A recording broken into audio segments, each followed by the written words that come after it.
Another ghetto queen playing dress-up. Officer Derek Wittmann approaches a Honda Accord. Inside sits Dr. Angela Richardson, hands properly positioned on the steering wheel. Her business attire is impeccable. Wittmann taps her window aggressively. Angela rolls it down, her voice steady despite the insult. "Good evening, officer. May I ask why?" "Did I say you could talk?" Wittmann yanks her door open violently. The hinges protest with a sharp creak. "Out! Now!" Angela steps onto the asphalt with measured grace. Her dignity contrasts sharply with his aggressive posture. "Hands on the hood. Spread those legs." He shoves her forward roughly. Angela's palms hit the warm metal. Neighbors start gathering on porches, phones already recording the scene. Wittmann smirks at his growing audience. Have you ever seen prejudice so toxic it destroys the person who carries it? September 15th, 2023, 6:30 p.m. in Fairfax County, Virginia. Maple Street stretches through one of the area's most affluent neighborhoods. Manicured lawns display perfect green squares. American flags hang from white colonial porches. This quiet suburb sits 15 minutes from the Pentagon. Government workers and military families call this home. Tonight feels like any other peaceful evening in Middle America. Dr. Angela Richardson had been driving carefully through the residential zone. Her Honda Accord moves at exactly 35 miles per hour. The speed limit signs are clearly visible. Her hands grip the steering wheel at precisely 10 and 2 o'clock. 20 years of military discipline shows in everything Angela does. Even her civilian clothes reflect precision. The navy blazer pressed to perfection. White blouse without a single wrinkle. Her only jewelry is a West Point class ring that catches the fading sunlight. Angela is 45 years old. Her face carries the quiet confidence of someone who has earned respect through service. 2 decades in the U.S. Army Medical Corps have shaped her posture. Even seated in her car, her spine stays perfectly straight. She had just left the Pentagon. 3 hours of classified briefings about military medical readiness filled her afternoon. Eastern European deployment protocols, emergency surgical procedures in combat zones. The kind of work that saves soldiers' lives. Her phone buzzes with a text from her teenage daughter. "Mom, when will you be home for dinner?" Angela smiles, planning to surprise her family with takeout from their favorite Thai restaurant. Normal family life after years of deployments overseas. Officer Derek Wittmann has been waiting in his usual spot. A speed trap hidden behind oak trees where Maple Street curves slightly downhill. His patrol car idles quietly, radar gun ready. This is his territory, and he knows every hiding place. Wittmann is 38 years old, 12 years on the force, but his career has stagnated. 3 internal investigations for excessive force. Multiple citizen complaints about his attitude. His personnel file reads like a warning sign that nobody wanted to see. He watches expensive cars pass by. BMW sedans driven by Pentagon officials. Mercedes SUVs carrying military contractors' wives. Tonight, most drivers are white professionals heading home from government jobs. Wittmann waves them through with barely a glance. Then he sees Angela's Honda. A modest car, unremarkable except for one detail. The driver is black. Wittmann's radar gun shows 37 miles per hour, 2 miles over the limit, technically. Enough justification for a stop if he wants to make one. Wittmann's jaw tightens. He has been having a bad day. His supervisor criticized his report writing this morning. His ex-wife demanded higher alimony payments this afternoon. Now he sees an opportunity to feel powerful again. The patrol car's engine roars to life. Red and blue lights flash across the peaceful neighborhood. Wittmann pulls out behind Angela's Honda, his siren wailing briefly to announce his authority. Angela sees the lights in her rearview mirror. Her military training kicks in immediately. Find a safe place to stop. Keep hands visible. Stay calm and professional.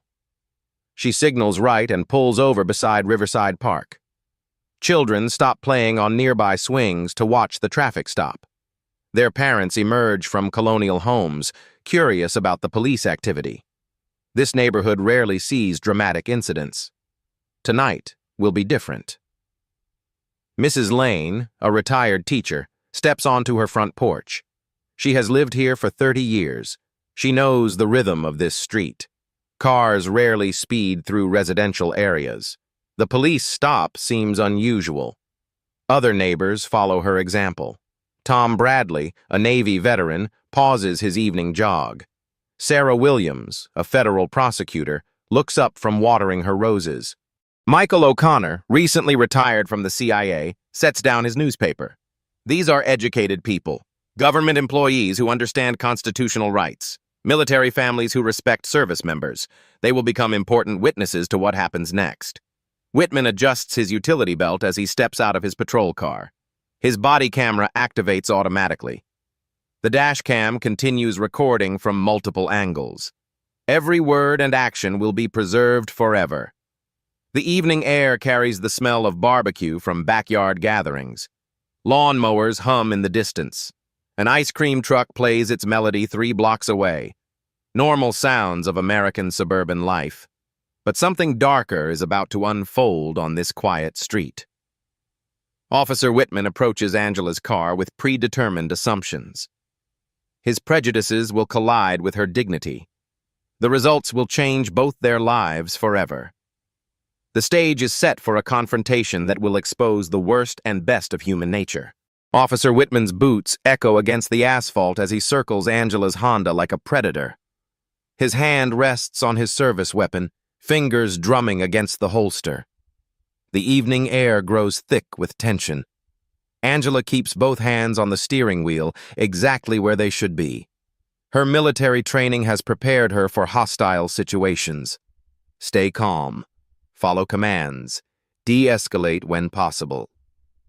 Wittmann taps his baton against her window. The metallic sound rings sharp in the quiet neighborhood. Roll it all the way down, slow. Angela complies, lowering the window completely. Good evening, officer. May I ask what traffic violation? License and registration. Wittmann's voice cuts through her question like a knife. And don't give me any of that educated attitude. His tone carries across the street. Mrs. Lane frowns from her porch. She has watched hundreds of traffic stops over 3 decades. This one feels wrong from the beginning.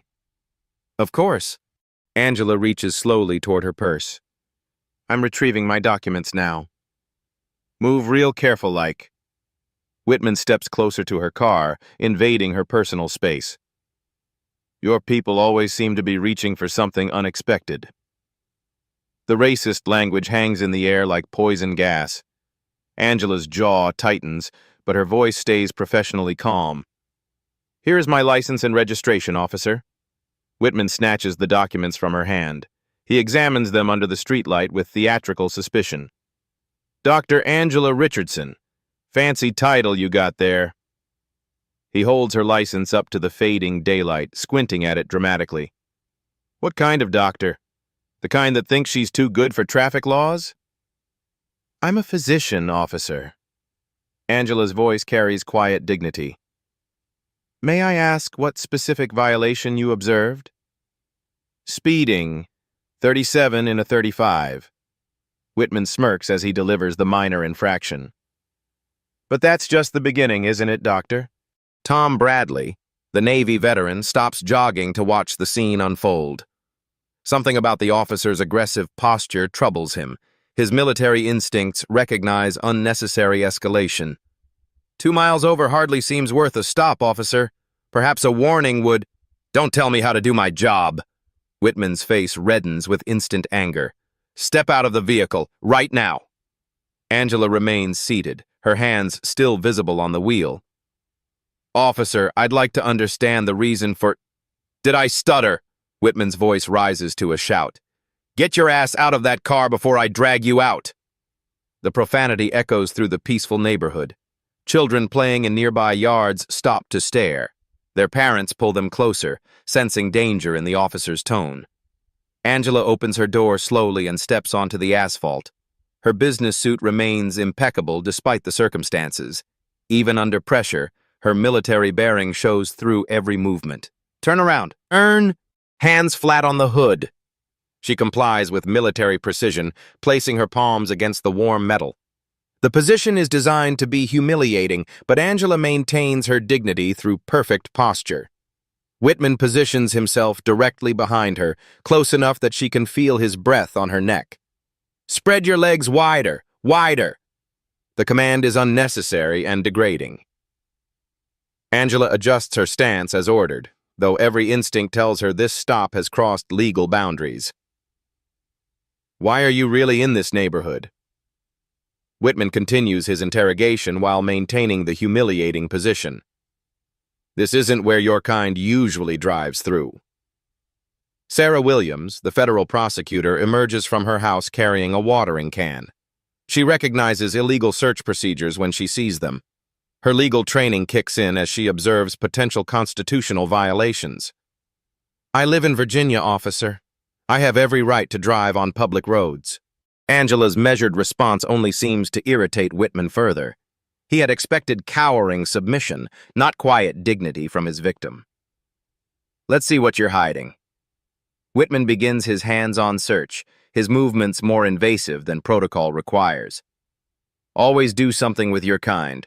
Drugs, weapons, outstanding warrants? His fingers probe through her jacket pockets roughly. Angela endures the violation in silence, mentally cataloging each procedural error for future reference. Clean so far? Wittmann sounds almost disappointed. But we're just getting started, aren't we, Doctor?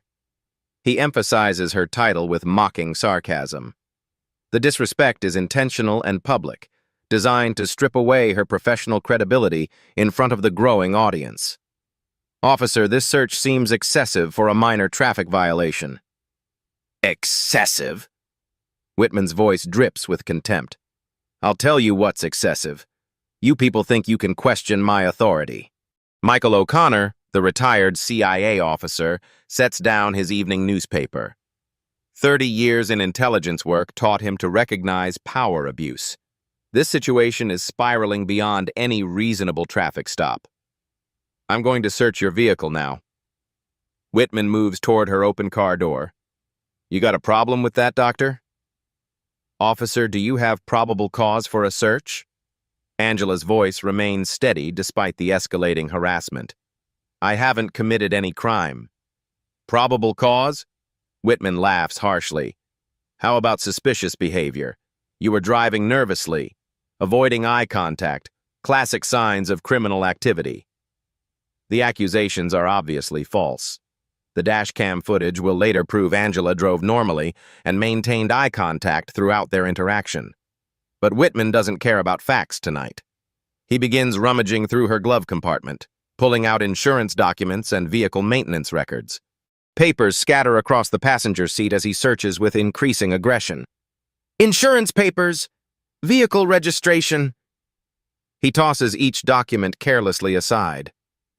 What else you got hidden in here? Angela watches her personal belongings being scattered like trash. Her medical journal falls to the ground, pages fluttering in the evening breeze. What's this? He holds up a small leather folder without opening it. Military ID, huh? Probably fake like everything else about you. Angela's actual military identification sits in his hands, but the fading light makes the details difficult to read. Wittmann tosses it aside dismissively, missing the most important information of his career. $20 says this is stolen valor. You people love pretending to be heroes. The accusation cuts deep.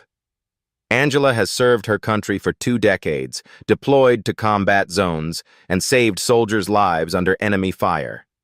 His words attack the core of her identity and service. Tom Bradley steps closer to the scene, his veteran instincts fully activated. Something about Angela's posture reminds him of military bearing. Her perfect composure under pressure looks familiar. What's in this briefcase? Wittmann pulls out her Pentagon-issued document case, shaking it aggressively. Classified medical reports threaten to spill onto the street. Those are confidential medical documents, officer. Confidential? Wittmann's mocking laughter carries across the neighborhood. More like fake certificates. Bet you printed these at Kinko's. More residents emerge from their homes. Phones appear in hands as people begin recording the scene. Social media posts start forming. Police harassment in Fairfax County. Officer, I've been cooperative throughout this stop. Angela's voice carries quiet authority. I'd like to speak with your supervisor. You'll speak when I tell you to speak. Wittmann slams her car door shut with unnecessary force. The sound echoes like a gunshot through the quiet neighborhood. Mrs. Lane steps forward from her porch, her teacher instincts kicking in. Officer, this seems excessive for a traffic stop. Ma'am, step back. This is police business. But Mrs. Lane doesn't retreat. She has seen enough injustice in her 70 years to recognize it now. Her phone is already recording everything. Turn back around. Face the car. Angela complies, placing her hands on the hood again. The position forces her to display submission publicly, exactly what Wittmann intended. But her military discipline keeps her spine straight and her head high. You think you're better than me, don't you? Wittmann's personal insecurities bleed through his authority. With your fancy degree and your doctor title? His voice carries the bitter resentment of someone who blames others for his own failures. 12 years on the force without a promotion, multiple investigations, a career stalled by his own behavior. I'm just trying to understand what law I've violated, officer. Angela's calm response only fuels Wittmann's anger. He expected fear, submission, maybe tears. Instead, she maintains professional composure that makes him feel smaller by comparison. The confrontation has lasted 15 minutes now. What began as a questionable traffic stop has evolved into public harassment with clear racial undertones. The gathering crowd watches with increasing concern and growing anger. The scene is set for even greater escalation. The situation spirals beyond any reasonable traffic stop as Wittmann's aggression reaches dangerous new levels. His body language becomes increasingly threatening, shoulders squared and chest puffed out like a strutting rooster asserting dominance. I smell alcohol on your breath. Wittmann leans closer to Angela's face, his own breath reeking of coffee and cigarettes. We're going to do a field sobriety test right here. The accusation is absurd. Angela hasn't consumed a drop of alcohol. She had spent the afternoon in classified Pentagon briefings, then drove straight home. But Wittmann's lie will justify further humiliation. Officer, I haven't been drinking. I'd be happy to take a breathalyzer test. We'll do this my way. Wittmann steps back, creating space for his performance. Walk the line, heel to toe, arms at your sides. There is no painted line on the residential street. Angela must walk an imaginary straight path while neighbors watch from their porches. The test is designed to make her look foolish and unstable. Angela begins walking with military precision. Each step lands perfectly in line, her balance flawless despite the unnecessary heels of her professional attire. 20 years of military training show in every movement. Stop! You're swaying! Wittmann's voice carries clearly across the quiet street. Obvious signs of intoxication. Mrs. Lane shakes her head from her porch. The woman walked straighter than most police officers she had observed. This charade has gone far enough. Try again. This time count out loud. 1, 2, 3. Angela complies, her voice clear and steady as she counts each step. 1, 2, 3, 4. Her enunciation is perfect, without the slightest slur or hesitation. Tom Bradley pulls out his cell phone and begins recording. His Navy training taught him to document everything when superior officers abused their power. This civilian officer needed the same treatment. Now stand on one foot. Hold your arms out like this. Wittmann demonstrates an exaggerated pose designed to look ridiculous. Count to 30, out loud. The humiliation continues as Angela balances perfectly on one foot. Her core strength from years of military fitness training makes the test effortless, but Wittmann searches for any excuse to declare her impaired. 1, 2, 3, 4. Angela's voice stays steady and clear. Her balance never wavers despite standing on uneven asphalt in business heels. 26, 27, 28, 29, 30. She completes the count flawlessly, but Wittmann shakes his head with theatrical disappointment. Failed. Obvious impairment. His lie is so blatant that several neighbors voice their objections from the gathering crowd. "That's ridiculous," calls out Sarah Williams, the federal prosecutor. "She performed perfectly." "Ma'am, I need everyone to step back or you'll be arrested for interfering with police business." The threat silences some observers, but others continue recording with their phones. Social media posts multiply as the video spreads across neighborhood Facebook groups and Twitter feeds. "Now we're going to search this vehicle thoroughly." Wittmann returns to Angela's Honda with renewed purpose. Something's not adding up here. He opens every door and begins pulling out the contents systematically. Angela's gym bag hits the asphalt first, followed by her medical journals and continuing education materials. "What's all this medical stuff? Are you running some kind of drug operation?" The accusation grows more ridiculous by the minute. Angela's legitimate medical textbooks and professional journals scatter across the ground like discarded trash. "Those are my medical references, officer. I'm required to maintain continuing education credits." "Sure they are." Wittmann kicks through the pile of books with his boot. "Bet these are fake, too. Everything about you screams fraud." Michael O'Connor moves closer to the scene, his intelligence background making him suspicious of Wittmann's motives. No legitimate law enforcement officer would conduct such an obviously illegal search. "What's in this folder?" Wittmann holds up Angela's Pentagon security briefing materials. Classified medical protocols for battlefield surgery are clearly marked on the cover. "Those are confidential military medical documents, officer." "Military?" Wittmann laughs harshly. "Right, and I'm the Secretary of Defense." He flips through pages of genuine classified information, too ignorant to recognize the significance of what he holds. Angela watches in horror as national security documents flutter in the evening breeze. "Officer, those documents are classified. They need to be handled properly." "Classified my ass. These look like something you downloaded from Google." A car passes slowly on Maple Street, the driver gawking at the spectacle. Word is spreading through the neighborhood via text messages and social media posts. More residents emerge from their homes to witness the unfolding drama. "Turn around again. Hands on the car."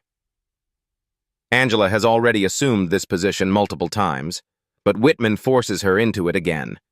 The repeated humiliation serves no law enforcement purpose beyond satisfying his need for control. "You're going to tell me the truth now." Wittmann positions himself inches behind Angela, his voice dropping to a menacing whisper. "What are you really doing in this neighborhood?" "I was driving home from work, officer." "Bullshit. Someone like you doesn't belong in this area." His mask of professional authority continues slipping, revealing the racist assumptions driving his behavior. Angela's expensive business attire and educated speech patterns threaten his worldview. "Where do you really live? Section 8 housing? Government assistance apartment?" The questions reveal Wittmann's prejudiced thinking. He cannot conceive that a black woman might legitimately afford to live in an affluent neighborhood or hold a professional position. "I live in Fairfax County, officer. I pay taxes here just like everyone else." "Taxes?" Wittmann's voice drips with sarcasm. "What taxes?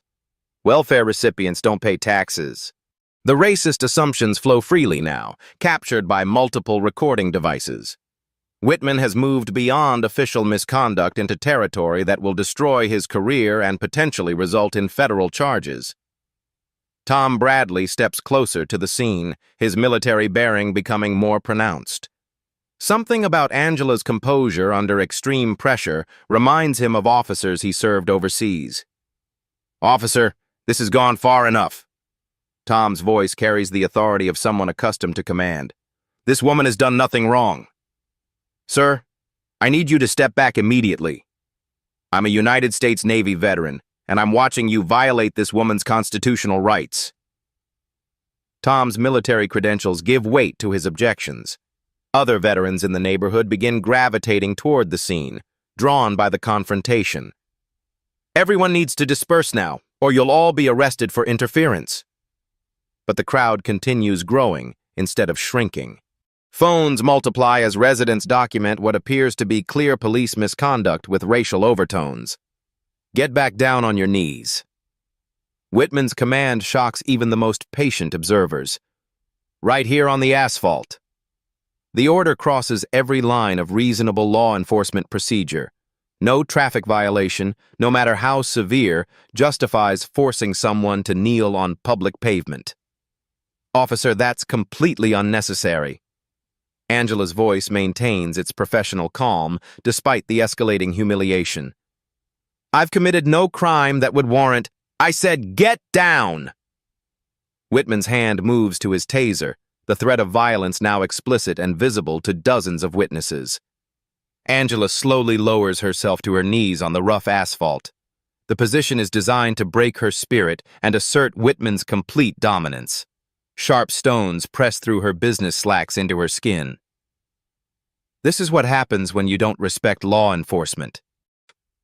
Wittmann's voice carries clearly across the neighborhood, his words aimed at the growing crowd of witnesses.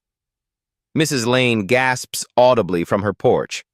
In 40 years of teaching, she never witnessed such blatant abuse of authority. Her phone captures every moment of the degrading spectacle. Stay down until I tell you to get up.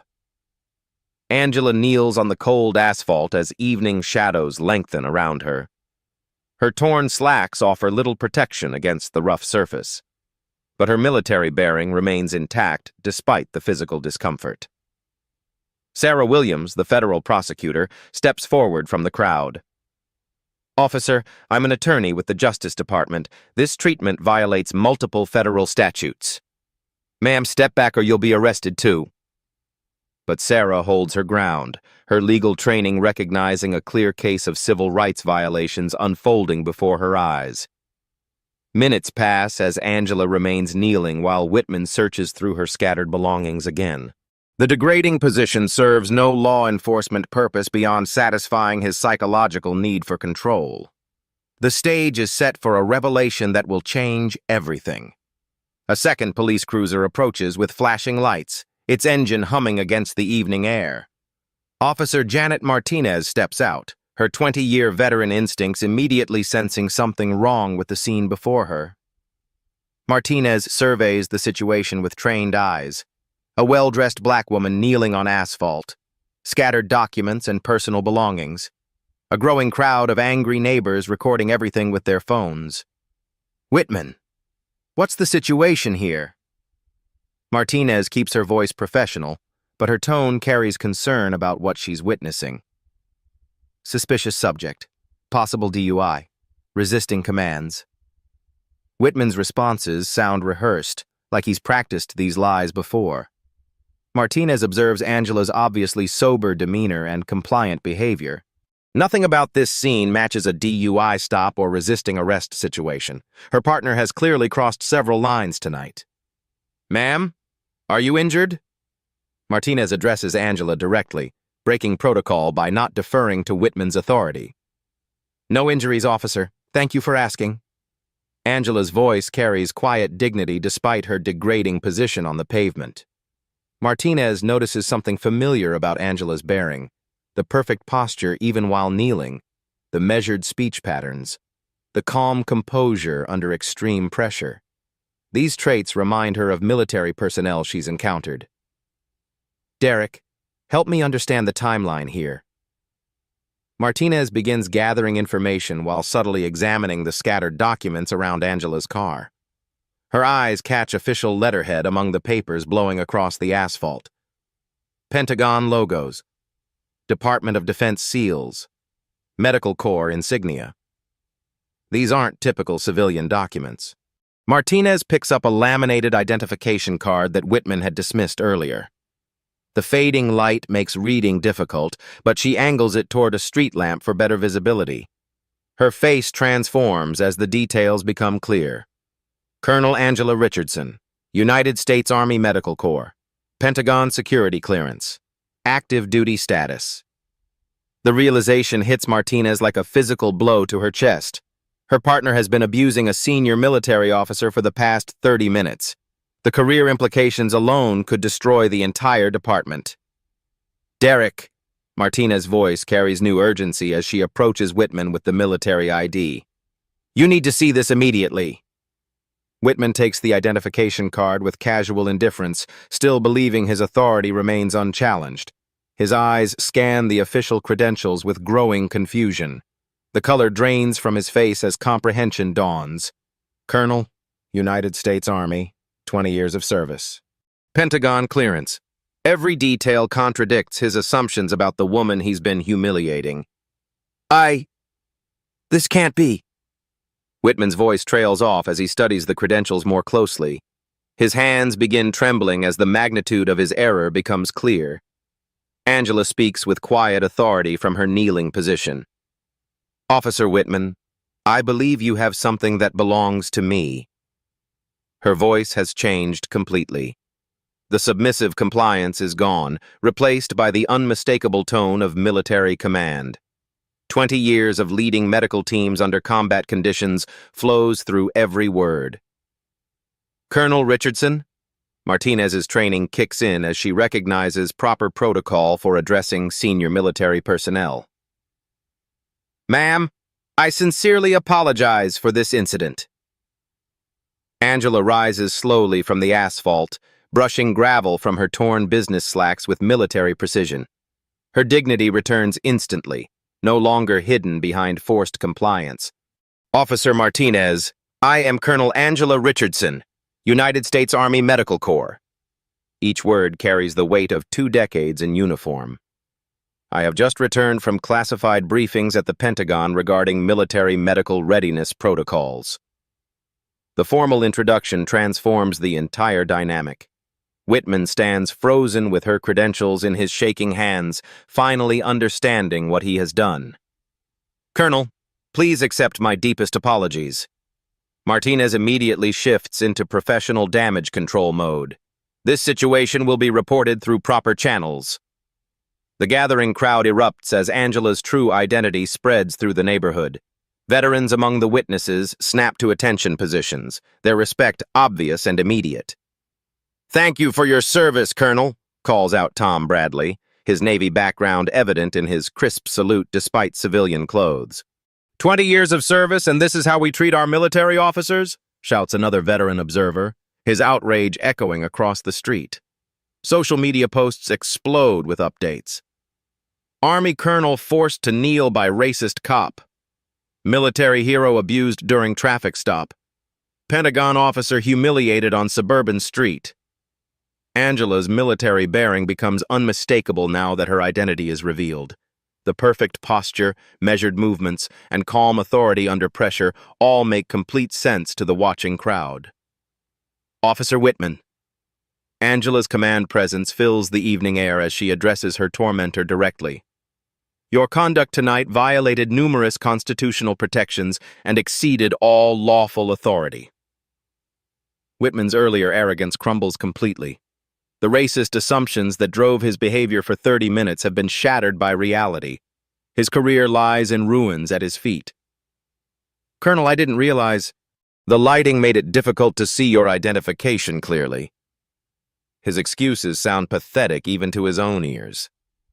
The lighting had nothing to do with your assumptions about my character, officer. Angela's response cuts through his lies with surgical precision. Every witness understands exactly what motivated Wittmann's behavior tonight. Martinez steps forward to take control of the deteriorating situation. Colonel Richardson, I'm calling my supervisor immediately. This incident requires immediate attention at the highest levels. The power dynamic has completely reversed. Minutes ago, Angela knelt on rough asphalt at Wittmann's command.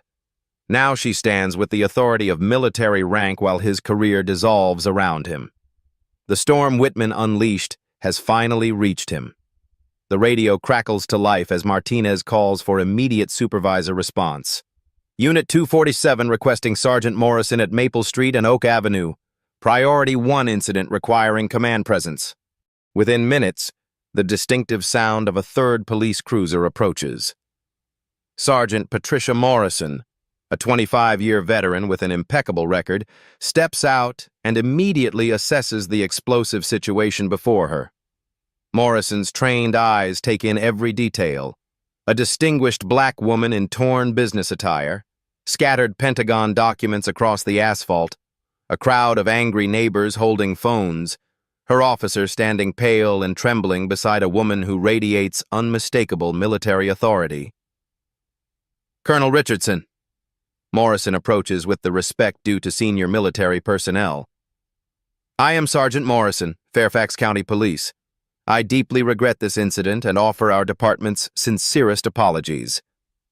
Angela acknowledges the apology with professional grace while maintaining her dignity. Sergeant, I appreciate your professionalism. However, this situation requires comprehensive review and accountability. Morrison nods grimly, already understanding the career-ending implications for everyone involved. Colonel, may I have your contact information for our internal affairs investigation? This incident will receive our highest priority attention. Of course. Angela provides her Pentagon office number and military email address. I expect a thorough examination of Officer Wittmann's conduct, training records, and previous complaints. Wittmann attempts one final desperate defense of his actions. Sergeant Morrison, I followed standard traffic stop procedures. The identification wasn't clearly visible in the fading light. I had no way to know. Officer Wittmann, be quiet. Morrison's command cuts through his pathetic excuses like a blade. Your body camera recorded everything. The evidence speaks for itself. Martinez steps forward with Angela's military credentials still in her hand. Sergeant, Colonel Richardson's Pentagon identification was clearly visible. Officer Wittmann dismissed it as fake without proper examination. The weight of evidence continues mounting against Wittmann. Every lie he told, every assumption he made, every violation of procedure has been captured on multiple recording devices. Officer Wittmann, you are hereby suspended from active duty pending internal affairs investigation. Morrison's words carry the finality of career death. Surrender your service weapon, badge, and body camera immediately. Wittmann's face crumbles as he realizes the full consequences of his actions. 24 hours ago, he wore the badge with authority. Now he removes it with shaking hands, his law enforcement career effectively over. Sergeant, this seems excessive. I made an honest mistake in difficult lighting conditions. Wittmann's voice wavers as he tries one more desperate appeal. Honest mistake? Morrison's voice rises with barely controlled anger. You forced a United States Army colonel to kneel on public pavement based on racial assumptions. The gathered crowd murmurs approval as Morrison addresses the obvious motivation behind Wittmann's conduct. No one present believes lighting conditions influenced his behavior. Mrs. Lane steps forward from her porch position. Sergeant, I witnessed the entire incident. That officer used racist language and excessive force from the very beginning. Other neighbors voice similar observations, their testimony building an overwhelming case against Wittmann's version of events. The community has united against the injustice they witnessed. Colonel Richardson, would you be willing to provide a formal statement for our investigation? Morrison continues following proper procedures despite the obvious outcome. I will cooperate fully with appropriate authorities.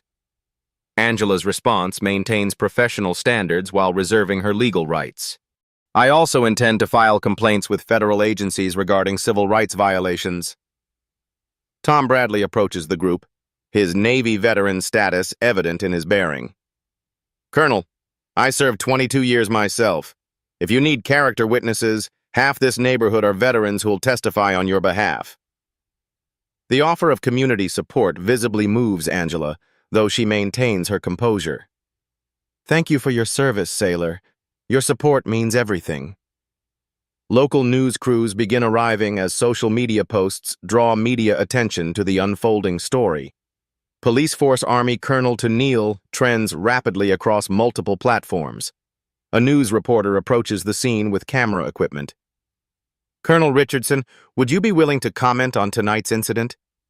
I served this country for 20 years to protect the constitutional rights of all Americans. Angela's statement carries the weight of genuine conviction. No citizen should endure what happened here based on the color of their skin. Morrison completes the evidence collection process while Wittmann stands stripped of his authority.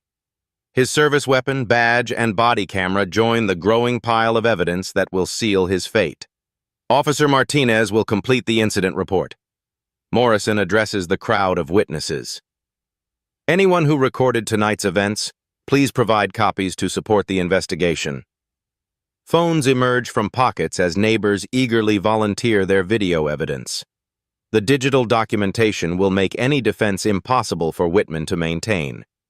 The immediate accountability has begun, but deeper justice awaits. 48 hours after the incident, Internal Affairs Detective Sarah Williams sits in her sterile office reviewing Derek Wittmann's personnel file. The thick folder tells a disturbing story of escalating misconduct that should have ended his career years ago. 3 previous excessive force complaints. 2 racial profiling incidents swept under administrative rugs. Multiple citizen complaints about hostile behavior toward minorities. The pattern screams systematic failure of departmental oversight. Detective Williams, we have another witness coming forward. Her assistant places a new file on the already towering stack. Maria Santos, traffic stop from 2019. Similar circumstances. The investigation expands beyond Angela's case as other victims find courage to speak out. Previous incidents, once dismissed as isolated complaints, now form a clear pattern of civil rights violations under color of law. Williams picks up her phone to dial the FBI Civil Rights Division. Agent Thompson, we need federal involvement in the Wittmann case. This goes deeper than one incident. Meanwhile, CNN's morning show opens with breaking news footage.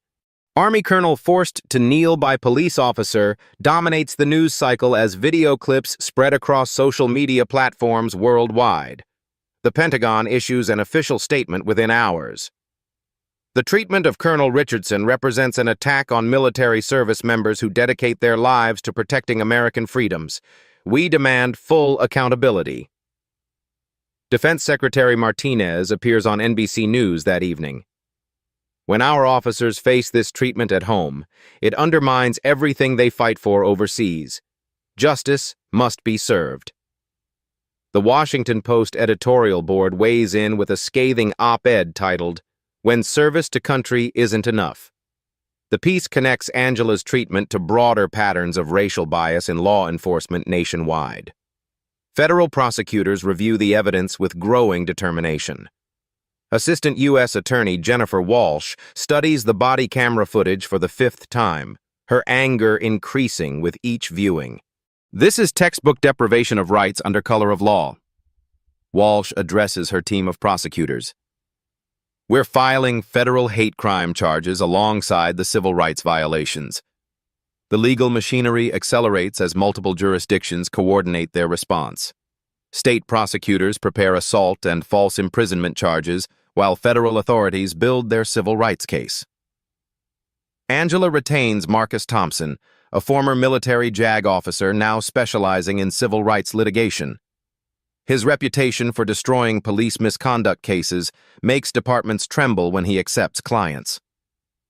Colonel, we're filing a comprehensive federal lawsuit against Wittmann and the department. Thompson spreads case documents across his conference table. The evidence is overwhelming, and the damages are substantial. 6 months later, the federal courthouse in Alexandria buzzes with media attention as United States v. Derek Wittmann begins. The packed courtroom includes veterans groups, civil rights organizations, and dozens of supporters wearing military dress uniforms. Judge Patricia Henderson, a Reagan appointee with no tolerance for constitutional violations, presides over proceedings with stern authority.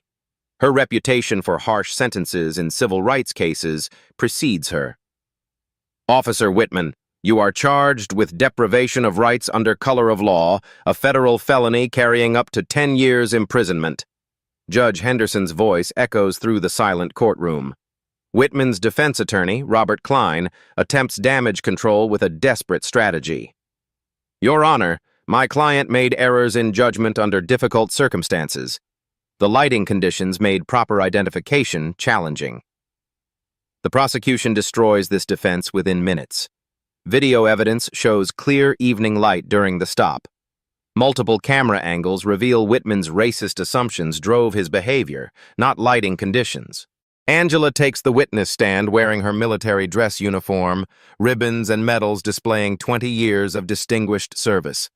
The visual impact on the jury is immediate and powerful. I knelt on that road not because I had to, but because I chose de-escalation over confrontation. Her testimony resonates through the courtroom with quiet authority. But I will not kneel for injustice itself. Expert witness, Dr. Robert Martinez, a former police chief, testifies about proper procedures. Officer Wittmann violated every standard of constitutional policing. His conduct represents textbook civil rights violations. The prosecution presents body camera footage frame by frame, dissecting each violation of Angela's constitutional rights. The visual evidence speaks louder than any legal arguments. Ladies and gentlemen of the jury, this case represents everything wrong with biased policing. Prosecutor Walsh delivers her closing argument with passionate conviction. Colonel Richardson served this country with honor. Officer Wittmann dishonored his badge and violated his oath. The jury deliberates for less than 2 hours before returning guilty verdicts on all charges. Wittmann's face crumbles as the foreman announces each conviction with increasing finality. Judge Henderson's sentencing hearing draws national attention as she addresses the broader implications of the case. Officer Wittmann, your actions that night disgraced the badge and violated the Constitution you swore to protect. This court sentences you to 5 years in federal prison, followed by 3 years supervised probation. Her gavel strikes with the sound of justice finally served. You will never again wear a law enforcement badge. The civil lawsuit concludes with a $2.3 million settlement against the Fairfax County Police Department. Angela announces her intention to establish a scholarship fund for minority medical students pursuing military service. This money will ensure other young people have opportunities to serve, regardless of the color of their skin. Angela addresses reporters outside the courthouse with characteristic dignity. Systemic changes follow the high-profile conviction. The Fairfax County Police Department implements comprehensive reforms under federal monitoring. Body camera policies strengthen. Cultural sensitivity training becomes mandatory.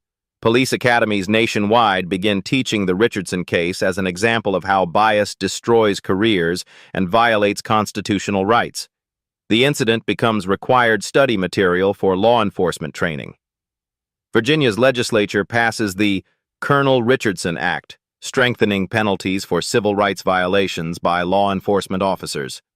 Other states follow with similar legislation inspired by Angela's case.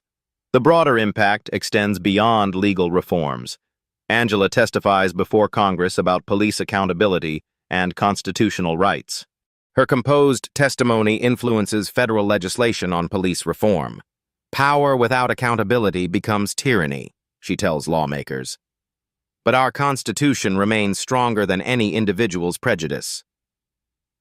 Wittmann begins serving his sentence at a federal facility in Pennsylvania. His fellow inmates quickly learn about his conviction for abusing a military officer. Prison justice operates by different rules than civilian courts. The ripple effects continue expanding as other victims of police misconduct find courage to speak out.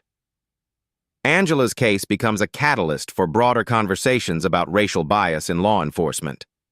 Legal scholars cite Richardson vs. Wittmann in discussions about civil rights enforcement and qualified immunity limitations. The case establishes important precedents for future litigation. Angela's military career continues with renewed purpose. Her promotion to brigadier general partly recognizes her grace under extreme pressure and commitment to constitutional principles. The Pentagon assigns her to develop new training programs for military personnel interacting with civilian law enforcement. Her expertise bridges the gap between military and civilian justice systems. 6 months after Wittmann's conviction, Angela speaks at police academies about dignity, respect, and constitutional rights. Her message resonates with young officers beginning their careers. Every badge represents a sacred trust, she tells new recruits.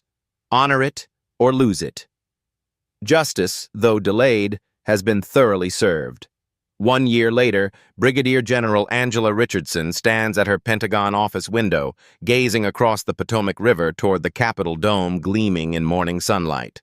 Her promotion ceremony occurred 3 months ago, attended by colleagues who witnessed her extraordinary grace under the most degrading circumstances imaginable. The intersection of Maple Street and Oak Avenue now features a small bronze plaque embedded in the sidewalk. Local veterans groups installed the memorial reading, "In honor of constitutional rights defended with dignity." Residents pass it daily, remembering the night justice prevailed. Angela's voice carries quiet authority as she reflects on that transformative evening.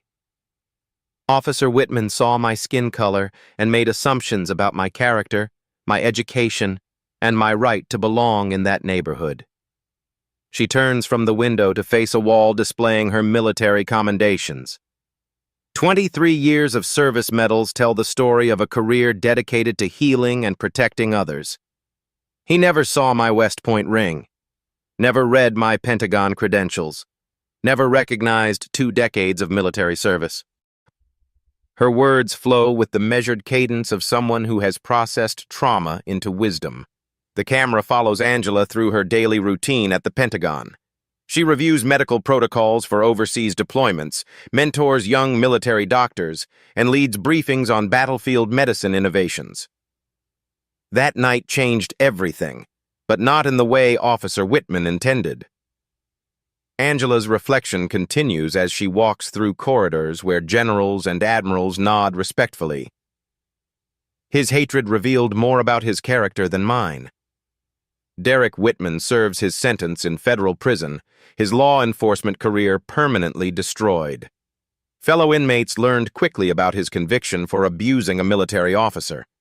Prison justice operates by harsher rules than civilian courts. Chen leads the newly formed Maple Street Community Oversight Committee, ensuring accountability between police and residents. The retired teacher's natural authority makes her perfect for bridging relationships damaged by years of distrust. "We're not anti-police," Mrs. Lane explains to new committee members. "We're pro-constitutional rights. There's a difference that matters." Officer Martinez received promotion to detective, her integrity during Angela's incident earning recognition from department leadership. She now trains new recruits in proper interaction protocols with military personnel. Tom Bradley organizes monthly meetings between neighborhood veterans and local police officers. The Navy retiree believes understanding builds stronger communities than suspicion and fear. Angela established the Richardson Military Medicine Scholarship Fund with her settlement money. The program supports minority students pursuing medical careers in military service, ensuring diversity in future leadership. Education remains the most powerful weapon against ignorance, Angela tells scholarship recipients at their annual dinner. Use it wisely to serve others. The case study of United States versus Derek Wittmann appears in law enforcement training curricula nationwide. Police academies teach the incident as a cautionary tale about bias, assumptions, and constitutional violations. Young officers learn that prejudice destroys careers faster than bullets destroy lives. The lesson resonates across academy classrooms from California to Maine. Angela speaks at Georgetown Law School about civil rights enforcement and military-civilian relations. Her lectures draw standing-room-only crowds of students inspired by her dignity under pressure. "Power without accountability becomes tyranny," she tells future lawyers. But our Constitution provides tools for justice when we have courage to use them. The Fairfax County Police Department operates under federal oversight, implementing reforms that become models for departments nationwide. Crime rates remain stable while community relations improve dramatically. Social media campaigns continue spreading Angela's story with hashtags like #DignityUnderPressure and #constitutional rights. The message reaches millions of Americans who find inspiration in her example. Angela addresses viewers directly, her authority undeniable in military dress uniform. "They forced me to kneel that night, but they couldn't make me surrender my dignity or my commitment to justice." The scene transitions to show Angela training young military medical officers, her leadership style emphasizing competence, integrity, and respect for all people regardless of background. "Every day, I choose to serve not for recognition, but for the promise America represents to every citizen willing to defend it." Her final words carry the weight of genuine conviction earned through service and sacrifice. That promise is worth kneeling for, worth standing for, worth fighting for. The camera pulls back to show the American flag flying over the Pentagon as Angela continues her work protecting those who protect others. Share this story not for clicks or likes, but because the truth deserves to be heard. The call to action appears as text overlay while Angela's voice continues. Subscribe to Black Tales Stories, stay informed, but more importantly, stay engaged in your community. Follow for more stories where justice prevails over prejudice. Additional text appears with social media links and voter registration resources. Angela's final question appears on screen as her voice asks,